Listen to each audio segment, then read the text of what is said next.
nyota na mbala mwezi zimulike mtaani. Ngeamuru nyota na mbala mwezi Taasisi ya wanawake na wanaume wa uchumi wa viwanda Tanzania wa UVITA, lakini natambua pia kuwepo kwa viongozi wa kata, kuwepo kwa madiwani, lakini natambua pia uwepo wa wanakijiji ambao leo hii wananchi hawa tunakwenda kuzungumza nao.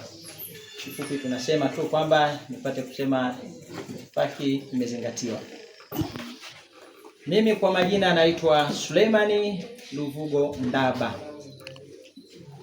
Likiwa gumu sana jina langu, weka lile la mwisho Ndaba. Chache. Ndaba. Umemaliza.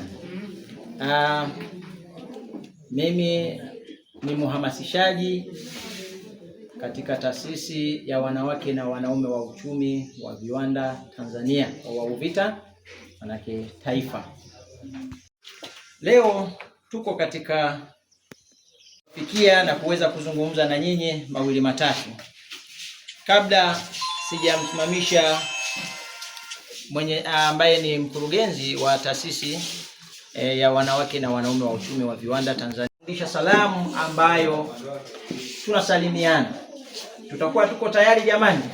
Kisema wa UVITA unaitikia wanawake na wanaume wa uchumi wa viwanda Tanzania. Tuko sawa? Nairudia tena kwa kujifunza zaidi. Nikisema wa UVITA unaitikia wanawake na wanaume wa uchumi wa viwanda Tanzania. Sasa twende pamoja hiyo salamu.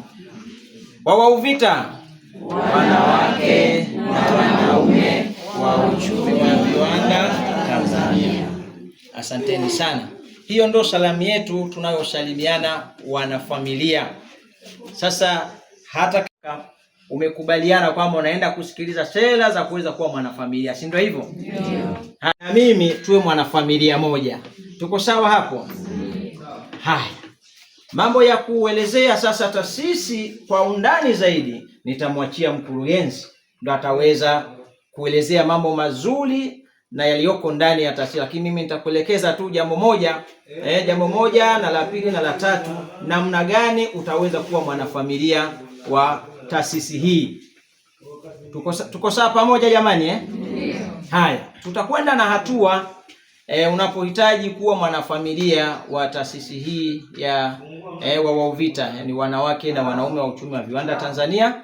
Hatua ya kwanza inakulazimu sasa uweze kuchukua fomu. Fomu iko kwenye mfumo huu tunaoiona. Hii ndio fomu itakayoweza fomu. Hii hapa. Hii ndio fomu ambayo itakulazimu wewe unahitaji kuingia kuwa mwanafamilia kupitia. Hatua ya kwanza itakugharimu hii fomu ni kulipia shilingi 2,000. Hiyo ni hatua ya kwanza. Hiyo 2,000 utakapokuwa umeilipa, hautaweza kuilipa tena katika maisha yako ukiwa ndani ya familia. Hatua ya pili utakayolazimika ni kuweza kujisajili. Kujisajili tunachotafuta, kuna namba hapa ambayo hii namba ndo itakuwa ni ya usajili. Kila mmoja anayeingia katika familia hii, usajili wake anapopata hauingiliani na usajili wa mtu mwingine yote. Yaani namba hii ukiwa nayo wewe ni wewe peke yako. Tanzania nzima hawezi kuwa nayo mtu mwingine.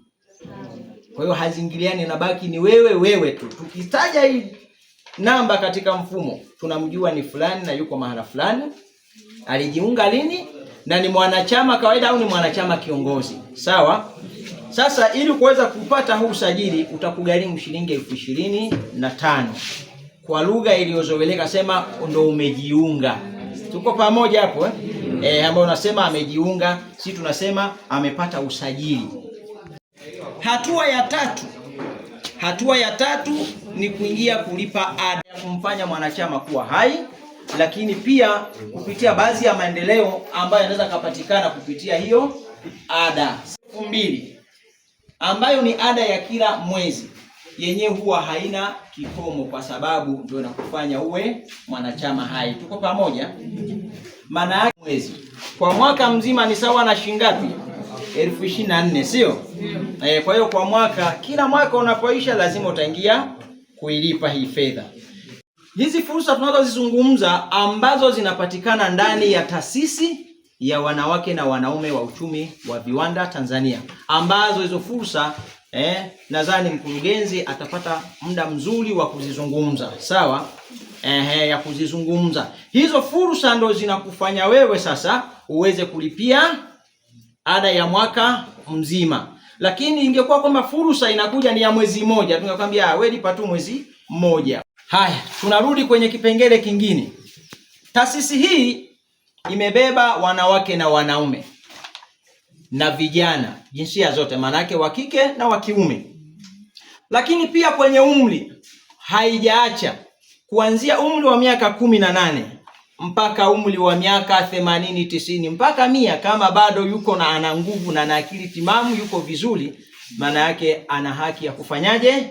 Ya kuwa mwanachama, sawa? Kingine ambacho kiko ndani ya taasisi hii, pamoja na hizi fursa ambazo tutakuja kuzipata zilizoko ndani ya taasisi, tunasimamia jambo moja kubwa, kwamba kila Mtanzania, tukisema kila Mtanzania tumebeba kila kaya, kila anayepumua anatakiwa ahakikishe anaanzisha kiwanda, ijapo kwa kuanzia kiwanda mkono. Tunaelewana vizuri? Yaani amiliki kiwanda ijapo kwa kuanza na nini? Na kiwanda mkono. Kuna mtu yote anaweza kanisaidia kiwanda mkono maana yake ni nini? Au kiwanda mkono ni nini kwa uelewa? Asante. Ndiyo, sahihi. Asante. Nashukuru sana. Basi tumpigie makofi. Kalahisisha kabisa. Kiwanda mkono ni shughuli yoyote ambayo utaanza nayo kwa kutumia nini? Mikono yako. Leo ulikuwa unatengeneza mandazi kwa kutumia mkono. Sasa imefikia hatua watumiaji ni wengi. Una supply sio kata. Tunaingia kutumia vifaa maalum. Patahitajika mashine na kadhalika za kukanda ngano, za kufanya hivi, sio? Sasa tumetoka kwenye kiwanda mkono tunaingia kwenye kutumia, maana yake huyo amekuwa, sawa?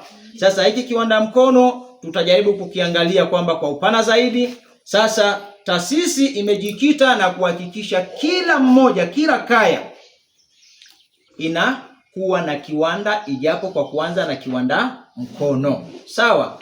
Na pia taasisi hii imebeba wote, awe ni mtumishi wa serikali, awe ni mtumishi wa sekta binafsi, sawa?